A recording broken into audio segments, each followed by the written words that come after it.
now, I'm going to tell you from my standpoint, I could get that one. You could get that? I could get that. Where'd the ball end up? So why'd it take you with it? Because you were in an unlevered. I stayed here as long as possible for you. Yeah. So if I go this way, right, Okay, good. then I get there. Good. Okay, but that's a good conversation because I think if I say, hey, set my sights for where that changeup started, because a lot of the times I struggle with like the true understanding of where it started. So I'll get with my catcher before games and be like, hey, if we're doing, because I'm big on 2-pitch sequencing, 2-pitch tunnels.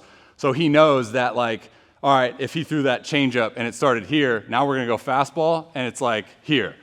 And then on those ones, since that fastball location isn't necessarily one of those heaters that's elevated like this, you can go ahead since it's down and do whatever you need to do to get that. Absolutely. I should have said that earlier. So I was gonna say something to you. I know that you're heading off, right? But like, have you ever thought about this? So where you started, so you're looking at where its intention is, and then either the vertical break, right, or the horizontal break to it, right? So you're looking for that, I guess, second plane to that pitch, correct?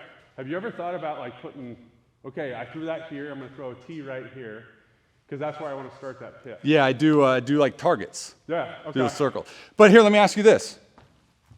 You're a hitter.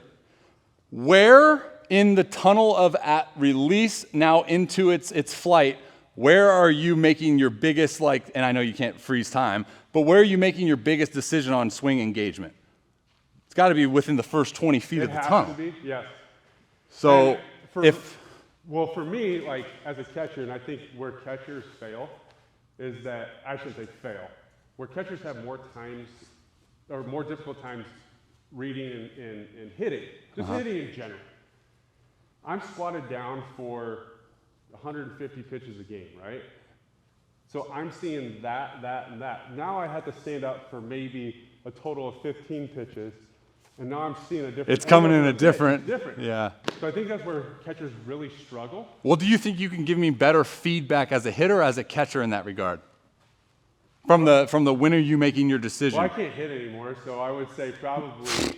Not with that attitude. Well, I'll say this, from a catching standpoint, yes, I can. I can say, yeah, I like that. But then I'm going to follow it up. I'm going to be inquisitive towards you. Where was your intended spot to hit? Were you throwing it here? Did you want it to end up here? Did you want it to end up here? And you started it here? Yeah. So I think it's like, let's look at the end result and then work our way back. Yeah, and I mean, perfect world to execute every pitch. Mm-hmm. And I know personally that, like, honestly, I try to simplify it knowing that, like, I have pretty decent stuff to play in and out of the zone. Yeah. So I try to simplify my approach, like my approach angle, to be like, okay, I have this whole area to work with. Now we work pitch to pitch knowing, okay, what was the intended goal, but what actually happened? Yep. So then I can now set up my next pitch. Right? So like, I mean, I'm throwing balls a lot of times trying to just set sights middle, maybe shading, right? Splitting the plate in half. But, you know, they're moving. Absolutely. And it's kind of like, all right, don't make it harder than it has to be, in a sense.